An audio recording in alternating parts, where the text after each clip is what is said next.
Jadi nanti di Al-Quran ada 8 jenis rizki. Di antara yang paling hebat, ada yang belum Anda datang, rizkinya sudah menjemput. Ada orang mendatangi rizki, ada rizki mendatangi dia. Contoh, Al-Imam Asy-Syafi'i sedang berdiskusi dengan Imam Malik, gurunya. Kata Imam Asy-Syafi'i, gak ada orang sukses yang instan. Cuman balikan telapak tangan dapat, tidak. Kata Allah, lihat orang-orang dulu. Lihat orang-orang hebat dulu. Bagaimana mereka bisa kaya, bisa sukses, bisa punya posisi. Masat umul ba'sa, petakan olehmu. Kadang sudah mulai, masukkan tender, tiba-tiba gagal, diserobot orang. Kadang-kadang orang yang dapat, Anda yang ngajukan, itu biasa. Anda berlanjut, diterangkan oleh Allah, hei, tugas suami saat mulai pertama kali menikah, maka tugas yang pertama, siapkan untuk mencari nafkah. Bagaimana caranya ya Allah? Diturunkan oleh Allah. Satu, jangan takut kehilangan rezeki. Jangan pernah mencuri. Jangan pernah ngambil punya orang. Karena punya kamu akan saya berikan sempurna. Kamu ngambil punya orang, maka kamu akan menyulitkan diri sendiri. Itu akan dikembalikan pada yang berhak. Ya, turun Quran surah ke-51 ayat 22. Dirinci, begini cara nyarinya. Quran surah kedua ayat 168. Kalau Anda ingin cepat baru bergerak, rizkinya sudah dapat. Quran surah kedua ayat 172. Ada yang dahsyat, dia belum keluar, rizkinya yang mendatangi dia. Jadi nanti di Al-Quran ada 8 jenis rizki. Di antara yang paling hebat, ada yang belum Anda datang, rizkinya sudah menjemput. Ada orang mendatangi rizki, ada rizki mendatangi dia. Contoh, Al-Imam Asy-Syafi'i sedang berdiskusi dengan Imam Malik, gurunya. Kata Imam Asy-Syafi'i, Syekh, rizki itu mesti saya cari dulu, baru kita dapat. Kata gurunya, ya Syafi'i, ada rizki yang cukup kita beramal dekat kepada Allah, dia akan datang tanpa kita cari dengan ikhtiar manusia. Kata Syafi'i, mustahil. Kata Quran kan kita kerja dulu, baru datang. Kata Imam Malik, gurunya, kamu yang belum sampai. Kita amalkan ini, rizki datang. Maka berhenti sampai di situ, Imam Syafi'i pamit, di jalan tiba-tiba, beliau mendapati ada panen anggur, Pak, Bu. Terus dipanggil sama yang punya kebun. Ya, pemuda katanya, sini. Mau bantu nggak? Kalau kamu bantu, kami berikan anggurnya. Maka beliau bantu, panen, petik. Sampai setelah selesai diberikan anggur yang besar-besar, hanum. Senyum, senang beliau. Ternyata senangnya bukan karena dapat anggur. Senangnya karena merasa pendapatnya benar. Kalau saya nggak bantu panen ini, nggak akan dapat saya anggur. Cuma karena saya bantu, saya diberi ini. Maka rasa senangnya inilah dibawa kemudian kepada gurunya, ingin laporan. Tapi perhatikan adabnya. Dia tidak mengatakan, guru, nih saya benar. Kalau saya nggak ikut panen, nggak dapat saya ini. Perhatikan kalimat Asy-Syafi'i. Guru, tadi saya di jalan, dipanggil oleh pemilik kebun, ikut panen anggur. Begitu saya bantu, saya diberikan anggur ini. Beliau tekankan dengan kalimat yang kencang pada kalimat, begitu saya bantu, saya dapat anggur ini. Imam Malik tersenyum mengatakan, Masya Allah Syafi'i, luar biasa. Ini siang begitu panasnya, tadi saya mau keluar ngajar, terfikir di benak saya, Allah, kalau ada anggur yang besar-besar, enak rasanya. Tiba-tiba kamu datang bawa anggur. Jadi Imam Syafi'i kerja dapat sesuatu, Imam Malik terfikir sesuatu, datang rezeki. Itu ada di Quran surah ke-7, teman-teman, ayat ke-96, paling kanan sebelah atas di mushafnya. Baik, teruskan dulu. Ya, Anda dalam mencari kerja, ingat, kalau Allah yang sampaikan pasti terjadi. Jangan dikira mudah. Kata Allah akan ada persaingan, akan ada kadang-kadang singgungan, akan ada tantangan, maka mulai petakan tantangan apa yang akan Anda lalui saat Anda mulai mencari nafkah itu. Maka turun Quran surah kedua ayat 214, paling kanan sebelah bawah. Am hasibtum an tadkhulul jannata. Hei, apa kamu mudah begitu saja mengira akan sukses dalam pekerjaanmu? Bahkan bisa diartikan surga, ingin masuk surga.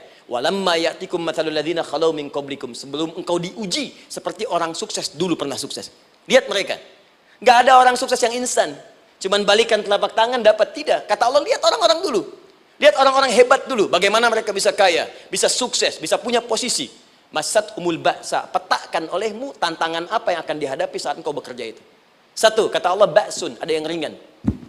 Ya, ba's. Ba'sa, jama' dari kata ba'sun. Dua, dara'. Ini sudah menengah, jama' dari kata durun. Tiga, zilzal. Ini yang paling tinggi puncaknya.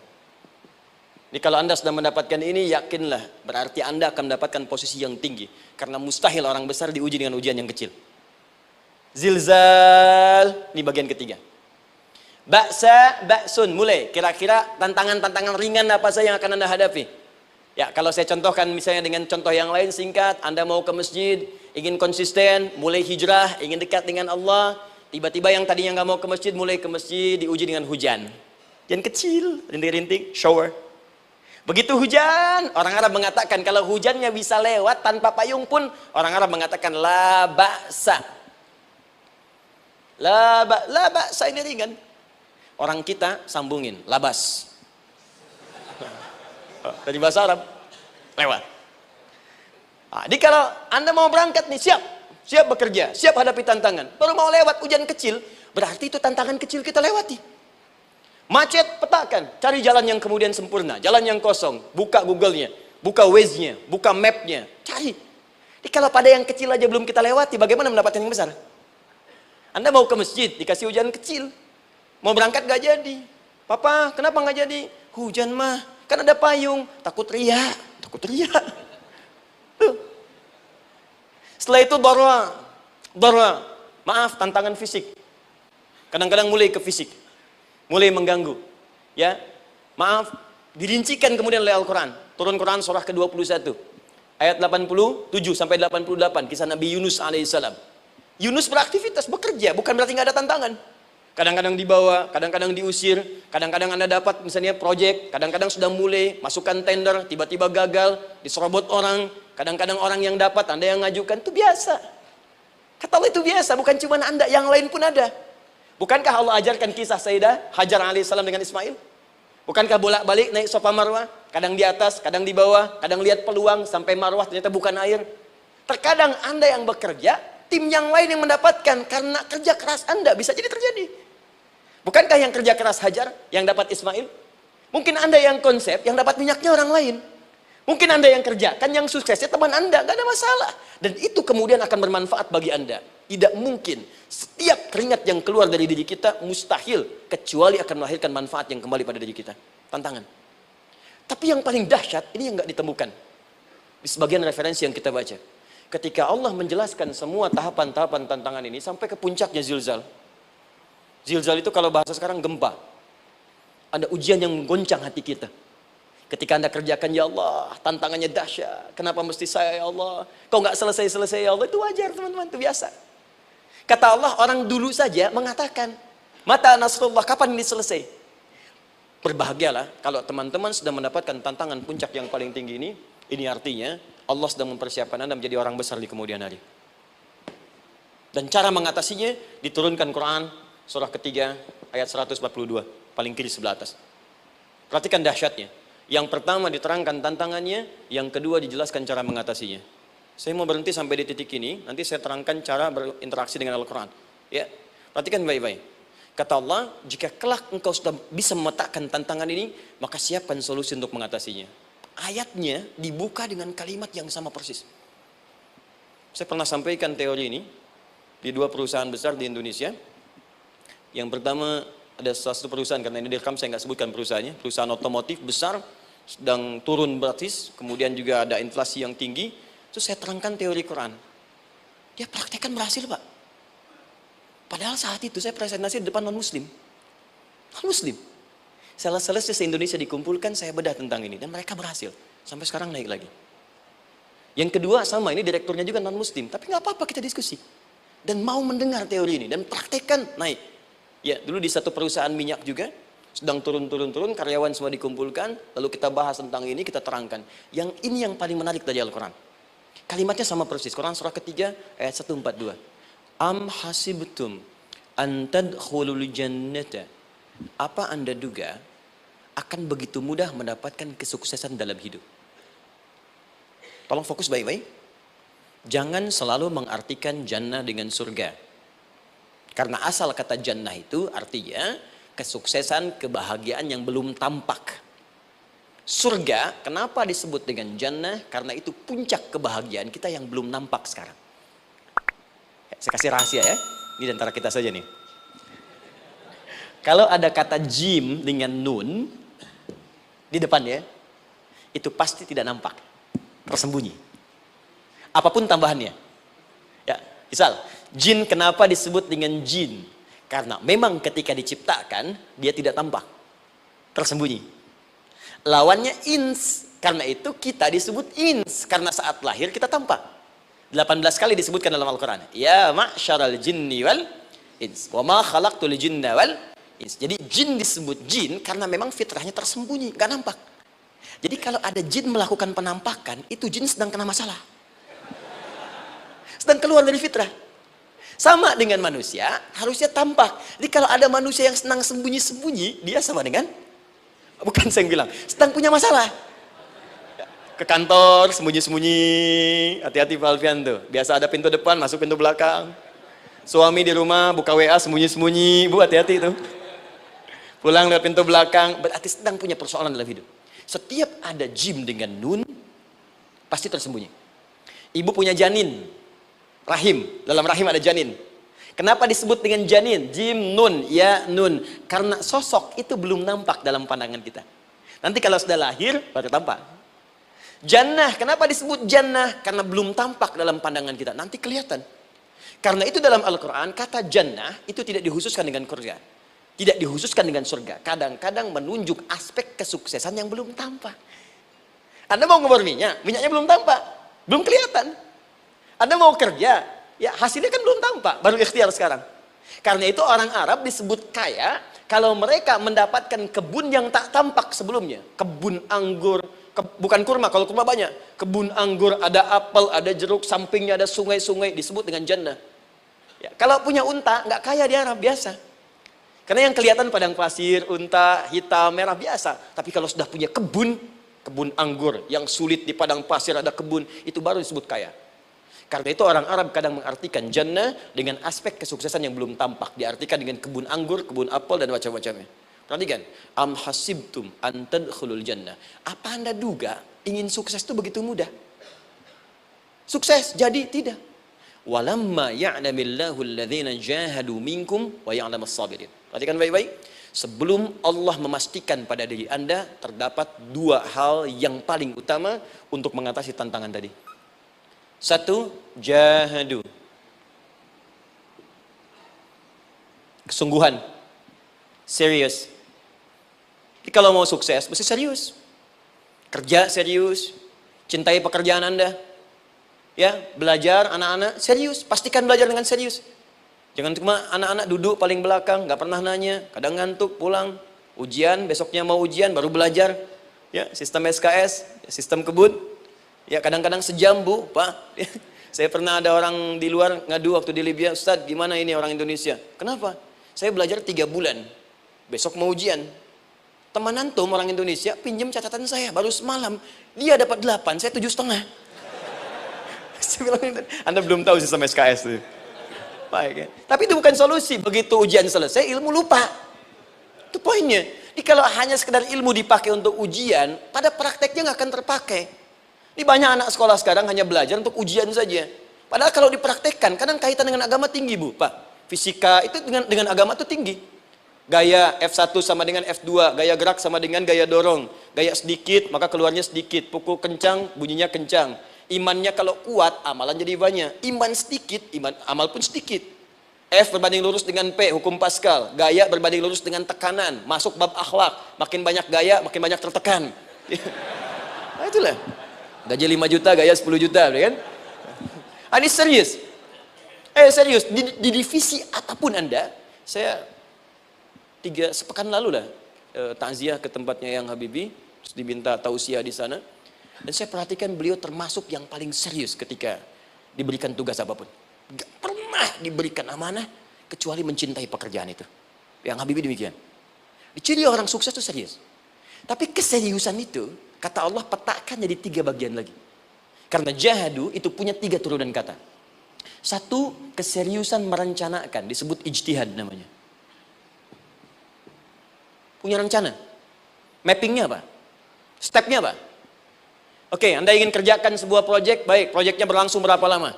Target kita apa? Jangka panjangnya, menengahnya, jangka pendeknya. Kemudian apa tantangan yang akan dihadapi di setiap tahapan-tahapannya? Selesaikan. Bahkan saking pentingnya tahap perencanaan ini, ditunjukkan oleh Allah langsung lewat sholat.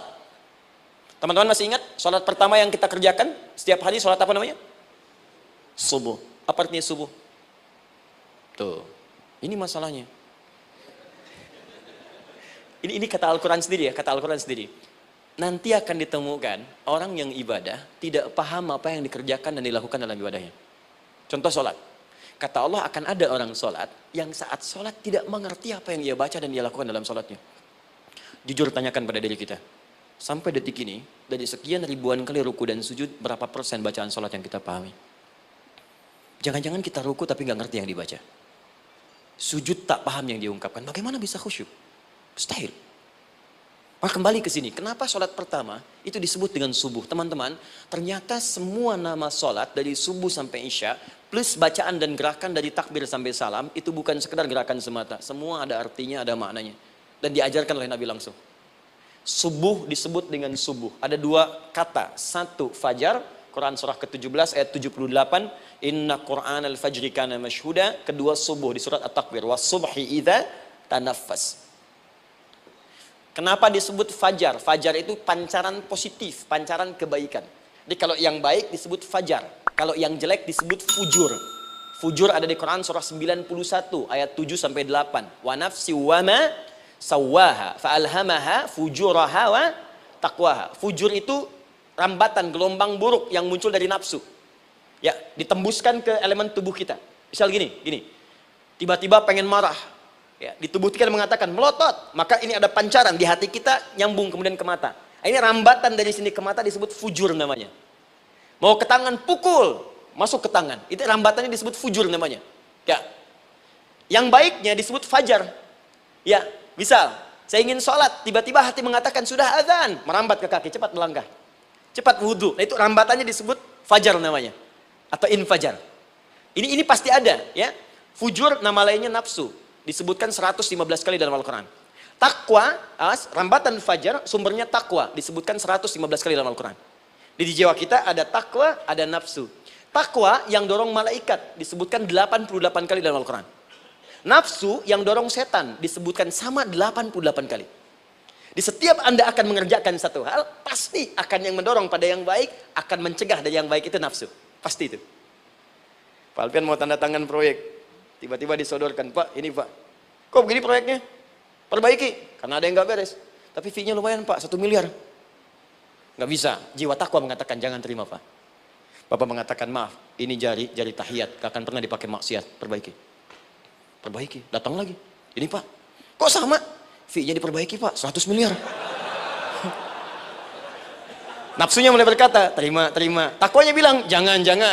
Akhirnya beliau katakan, tangan tahiyat gak akan pernah dipakai maksiat. Tapi tunggu, saya istiqoroh dulu.